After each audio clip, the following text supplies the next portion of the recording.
Podcasts are pretty common. So what makes the Uncommon podcast uncommon? Well, it's all in our name. I'm your host, Noah Weiss, and we at Uncommon Sports Group understand the unique pressures and temptations that come with a career in the sport industry. We provide uncommon training that helps you successfully navigate common challenges. Hit the follow button on this podcast. Follow us on Instagram, Twitter, Facebook, and LinkedIn. Check out our website and become uncommon.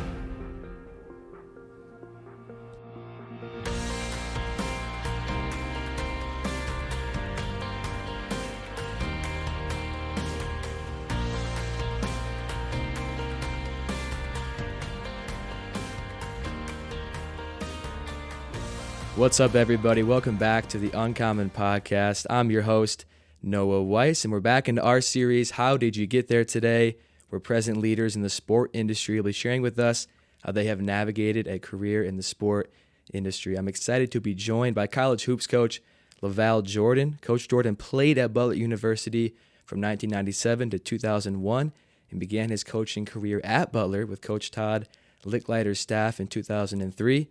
From there, Coach Jordan had assistant roles with the University of Iowa and the University of Michigan under Coach John Beilein. And after the 2015-2016 season, Coach Jordan became a head coach for the first time at the University of Wisconsin-Milwaukee for one season before taking the head coaching job back at Butler for 5 seasons. Coach, thanks for joining us today. Great to be here, though. Appreciate you having me. Absolutely, Coach. And start us off by sharing why you decided to pursue a career in coaching and why you have a passion for coaching the game of basketball.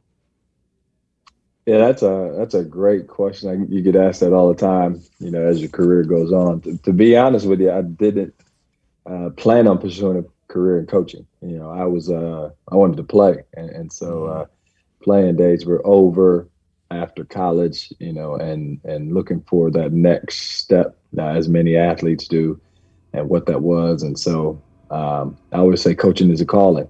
Yeah. And so I ended up, after I was done playing, finding an opportunity as director of operations at Butler, back where I played. And as you know, you've seen all the roles on the staff is, doing all the logistics and the gear and the team and the travel and all the things that come with running the program on a day-to-day. But when you're allowed to sit in, to the meetings with the coaches and learn the game, and it was around some really bright minds, Todd Licklider, Matthew Graves, Brad Stevens, really great minds for the game, Jeff Meyer, who came back and was on our staff at Butler. And so, but what drew me in was in that role, you're allowed to kind of mentor and be a big brother, uncle to the players. And we had a pretty big freshman class that year that I was in that role. And I'm just helping those guys, navigate the transition to college and interpreting what the coaches were saying and kind of playing that role in the mentorship and the leadership piece from that standpoint is that connection was what I got passionate about as much as the game of basketball.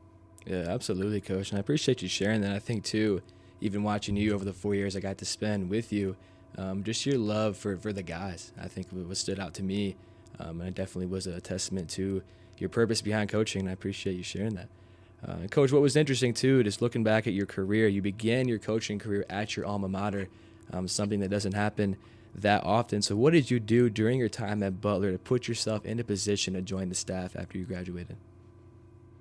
I wouldn't say I did anything specific. Like I said, many guys know toward the end of their career that they want to coach, or somewhere in there, maybe my dad was a coach, and my dad coached in high school, but maybe there's this legacy of coaching and things that different people, everybody's journey is different. Yeah.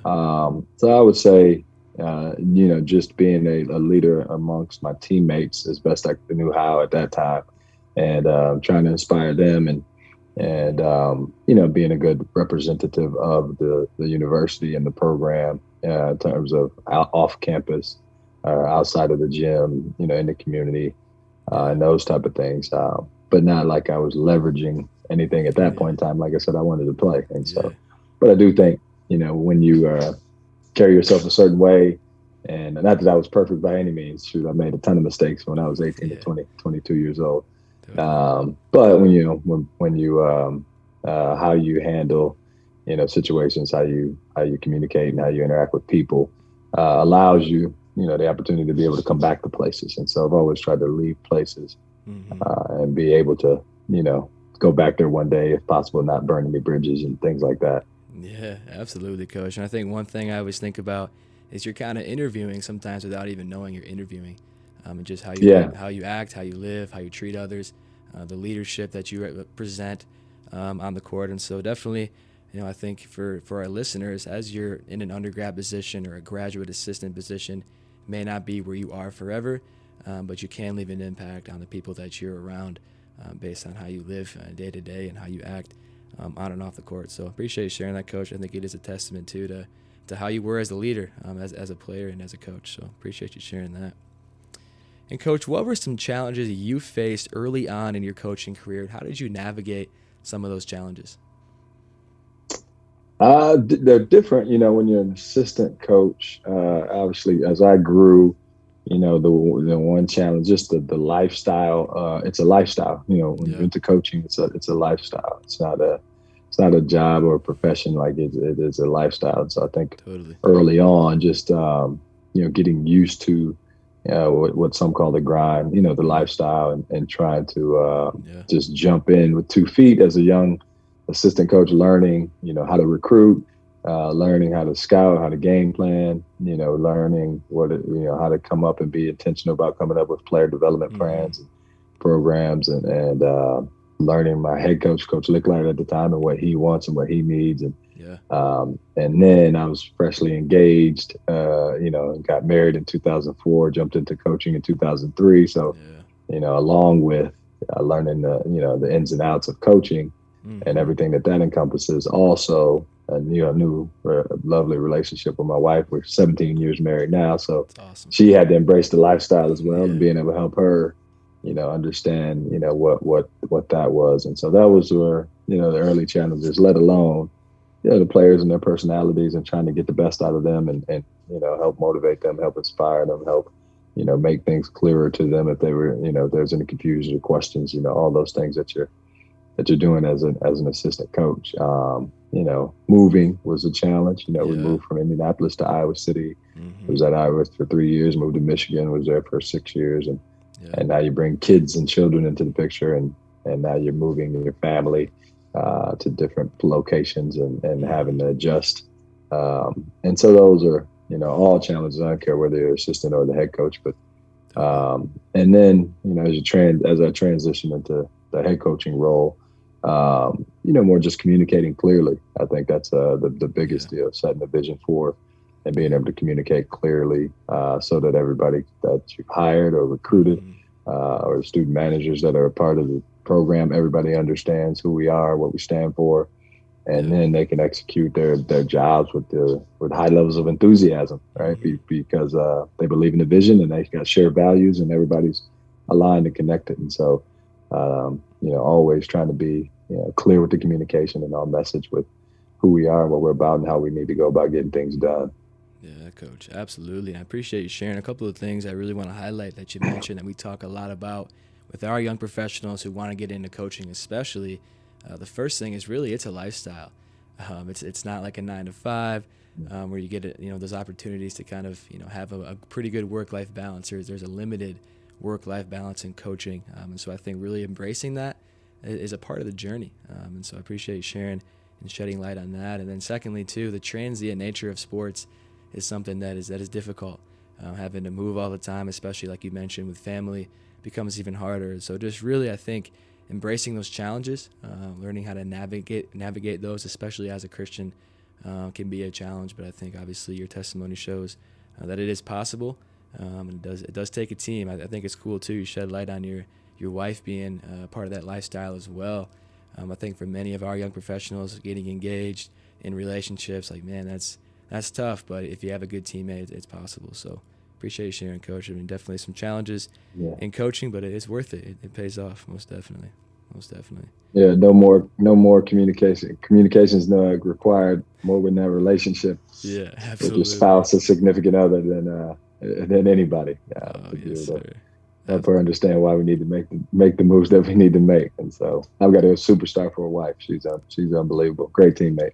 Absolutely, Coach. That's awesome. Coach, you mentioned you made the jump from Butler to Iowa in 2007. Kind of share what that role looked like for you and how you landed the position at Iowa.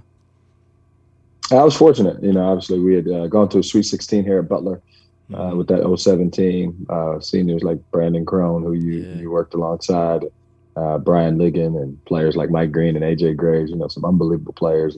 Helped us reach a Sweet 16 here at Butler. And then Coach Licklider, who had hired me and given me my first opportunity here, he got the Iowa job and asked me to come alongside him. And so my biggest recruiting job was to help to sell my wife on moving to Iowa City when she had never been more than 2.5 hours from Indianapolis. And she grew up here and she's from Indianapolis. And so, so to date, that's the best recruiting job I've ever done.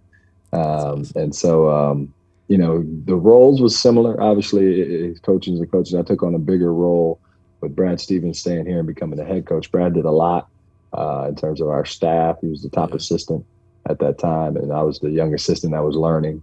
And so took on a much bigger role at Iowa in terms of recruiting coordinator, being able to, help coach and kind of map out for our staff, all the things that we had to do from a recruiting standpoint and practice scheduling, things that I hadn't had the opportunity to do at Butler, but watched Matthew Graves, who was I was on staff with, watched Brad, and learned a lot. I learned a ton from those guys in terms of just, helping organize the staff so that coach doesn't have to worry about those things. And so those became bigger roles. And then, took on a bigger role in this implementing some things, offensively and defensively, kind of taking charge on the court a little more than I had at Butler in those areas. And so allowed me to take a big step and grow and jump into the Big Ten and at the highest level and, be in recruiting and coaching. Definitely, Coach. Yeah, I appreciate you sharing too. And I think just taking those opportunities you mentioned, even just the challenge of getting out there and recruiting your wife to be able to make that move too. I think, it does take sometimes a risk and taking a new challenge of moving to somewhere you've never been before. Being in a conference like the Big Ten presents challenges, but it also presents great opportunities. So I appreciate you sharing that, Coach. Definitely awesome. And Coach, you had the opportunity to coach alongside John Beilein at the University of Michigan. You actually went over there in 2011. Kind of share with us, what are some things you learned from such a legend like Coach John Beilein? Yeah, it's tremendous. I've been fortunate, Noah, because I've had unbelievable mentors in basketball with Coach Licklider, who I mentioned, Brad, who I worked alongside, Brad Stevens. And, those guys were great. And obviously Barry Collier, Thad Matta, who are, I've been here at Butler and done great things. And Thad went on to Ohio State, playing for those guys. And then working with Coach Beilein. And so, just really high-level basketball minds and people and leaders and coaches. Coach Beilein, I would say, the thing was, his offensive prowess is kind of the thing that's documented around the country and the world of coaching. People, his X's and O's and how he thinks the game from an offensive standpoint is it was great to just be in those meetings every day and listen and learn. And then I think his biggest strength is he's always been a head coach. His whole career, he was never an assistant coach. And so just a tremendous CEO in terms of delegation and responsibilities and clarity of vision and purpose and how we're going to do things and knowing exactly what he wanted to do and then being true to who he is. I think that was one of our biggest takeaways from him is, doing a good job of selection in terms of recruiting and hiring and the personnel that's in the program, the staff. But then, and him being able to manage and keep us, in the direction that he wanted the program to go, but just being true to who he was. He was, knew exactly what kind of players he wanted to coach, exactly what kind of people he wanted to be around, knew exactly kind of how he wanted to do things, but it didn't take away our autonomy as coaches. We got to, we got to inject ourselves into the program and bring our strengths to the table, and so it was a lot of fun, working with Coach. Yeah, absolutely, Coach. I appreciate you sharing. I think for you, that's just such an amazing opportunity, like you mentioned, to have mentors like John Beilein. I think you're able to learn so much and being a part of a program like Michigan, so successful. So I appreciate you sharing that, Coach. That's awesome. It's an awesome experience. And, Coach, you had the opportunity to become a head coach in 2016 for the University of Wisconsin-Milwaukee. What are some things you did in your assistant coaching days to prepare yourself to be a head coach of a program? That's a good question. I think the biggest thing, one is just really paying attention to like I said, I had great people that I was working alongside. So really paying attention to how people that are good at their jobs, how they did things. I thought, Brad Stevens was unbelievable at just how he documented everything and had presentations and well organized. Mm-hmm.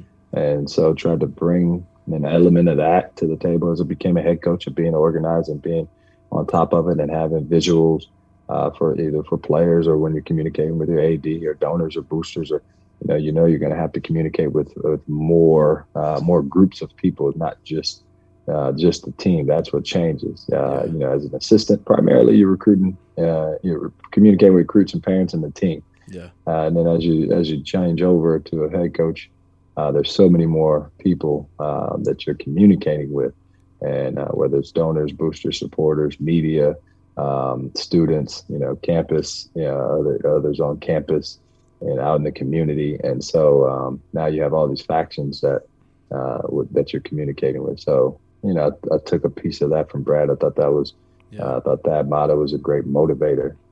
So being able to inspire and motivate, those that were supporters of the program to give, because you need more at times, or the team in the locker room or the staff, but just having that quality and trying to draw upon that. And I thought, like I said, Coach Beilein, great CEO and delegator, was something that he was very strong at. And I thought Todd was, really talented in the area of team building. Just creating that vision of, and getting people's hearts engaged to who we are, who we want to be. So I think all those things, you just kind of, my advice to any, to young aspiring head coaches would be really pay attention, to those you're around, and write down what qualities you value. And you're going to have to be yourself. It's not like you're going to walk out and be someone else. And I think that takes a little bit of time to find yourself as a head coach and who you are. Yeah. And then, then after you do that, do it with full confidence and not second guess yourself. And so you do go from, executor to planner. That was the thing I had to get used to. Everybody else waking up wondering, you wake up as assistant wondering what coach has planned for the day. You wake up as a head coach and everybody's waiting on you for the plan. Right. And so, to just, as you grow over time, how to articulate what you want, how to map out what you want, so it's clear for others to see, so they can follow suit. And so, those are some of the things that, you just grow into, and you're just trying to get better each and every day, at all those things. Yeah, Coach, absolutely. I appreciate you sharing. I do think, too, you mentioned it a few times, but just the vision that you set, I think is so important. I think for you, I even remember at Butler just how clear the vision was, even for the managers, of what you wanted and how you wanted your program to run. So I think definitely it's cool to even see you as well, mentioning everywhere you went, you picked up something different that you learned and were able to kind of implement into your head coaching style. So, yeah, I appreciate you sharing that, Coach. That's awesome advice.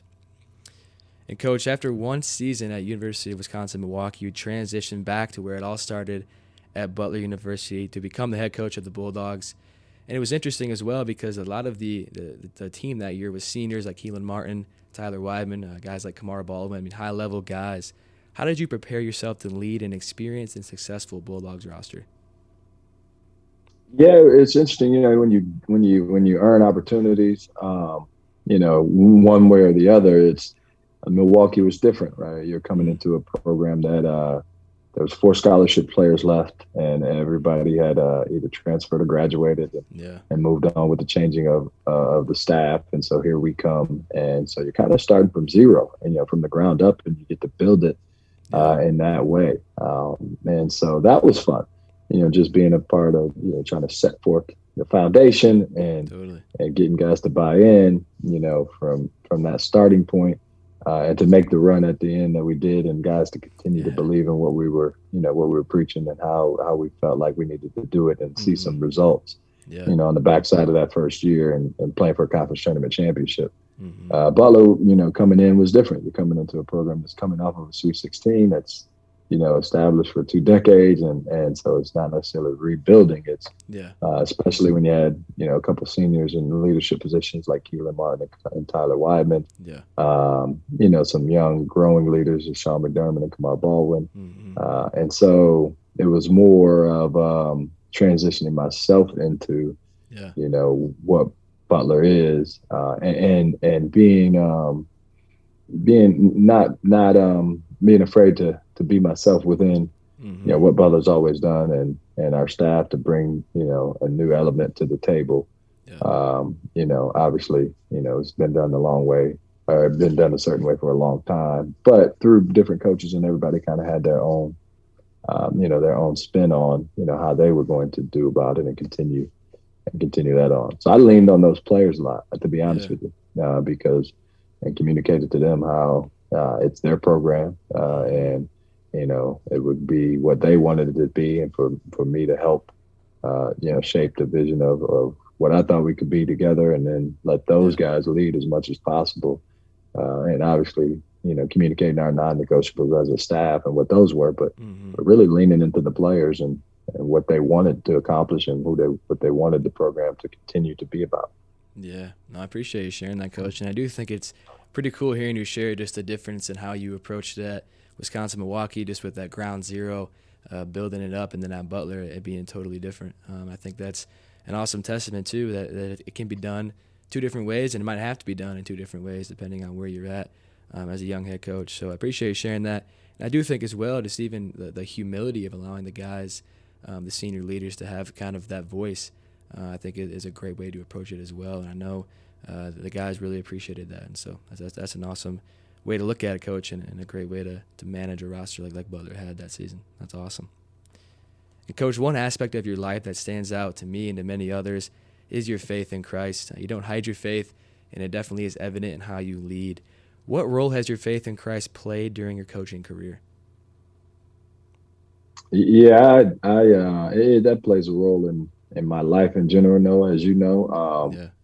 And I would say, in the midst of the storm of a coaching career, is when I got saved and gave my life to Christ. And after we got let go at Iowa in 2010, and not knowing what was next, but just kind of surrendering and laying down and letting God lead, Mm-hmm. and letting Jesus take the wheel from there on out. Something that I had grown up in the church in my young life and young Yeah. adult life. But obviously, when you make that decision, that you're going to live for God, and let Jesus lead, and from then on, it's been, nothing's been. It's all just giving the glory to Him Yeah. in every instance. Whether it's the storms, or whether it's the celebrations, and all the things that come along with coaching. I think just drawing on Mm-hmm. Scripture, and as in terms of leadership of the team, and shaping the vision, Mm-hmm. and trying to just lead for others and lead for God's sake, in the ways that I think this is the ministry that He gave me personally, Mm-hmm. in terms of Yeah. my purpose. 18 to 22-year-old, 23-year-old young men, Mm-hmm. and just trying to encourage them, obviously to be their best selves, to believe in something bigger. And they, Yeah.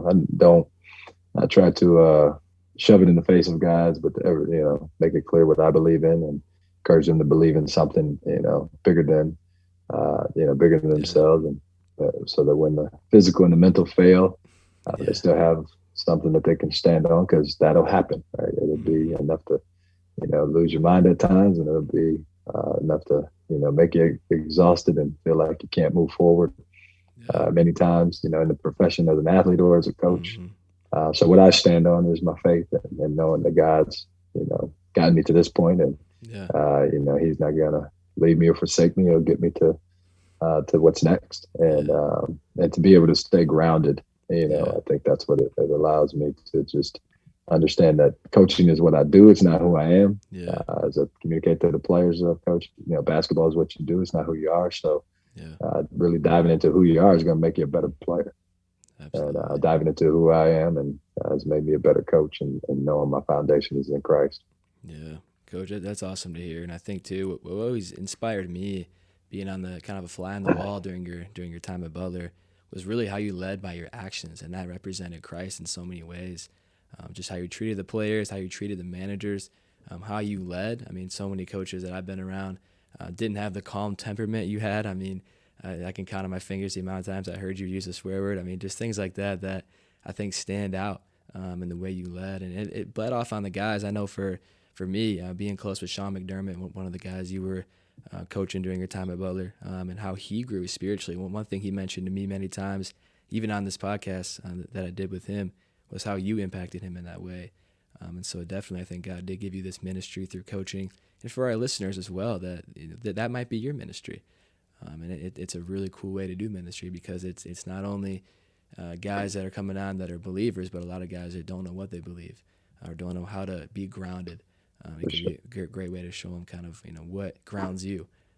So I appreciate you sharing that, Coach. It's an awesome part of who you are, and it always inspired me and the rest of the guys. So definitely something that God is using in an awesome way. It's awesome, Coach. Thanks, no.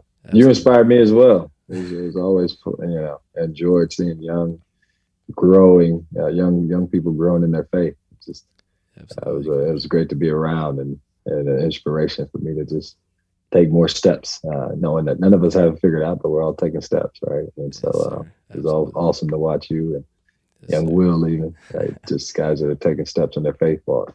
Absolutely, Coach. Most definitely. And Coach, your time at Butler recently ended as a head coach, and you mentioned to me that you're ready for what God has next for you. Kind of share with me, if you don't mind, what has God taught you during this challenging season of your coaching career? Yeah, I would say number one, and I don't know if I've completely reflected and just sat down, but to be thankful. God puts you in places, and we live our lives in seasons. You have that young season of life, when you're learning and things are being pressed upon you, and you have that 18, like that adolescent season where you're trying to figure it out. And the young professional season that you're in right now, you're trying to move forward and still have purpose. And someday you'll be in the latter season where you're giving back wisdom to a lot of others. And so, thank God, things come in season, and nothing lasts forever. We're all finite, and at some point, we'll pass from this world that we live in this earth, and move into eternity. And so just knowing that and being thankful for those seasons, thankful for those chapters that you get, and there's ups and downs that come with them, but God puts you there for certain reasons. And so having a gratitude about, the things that God has done for you up to the point you're at, wherever that is in anybody's life right now. And then having a trust, I think just trusting him, knowing that I've trusted God to get here. So trusting, to move into the next chapter and the next season for me and my family.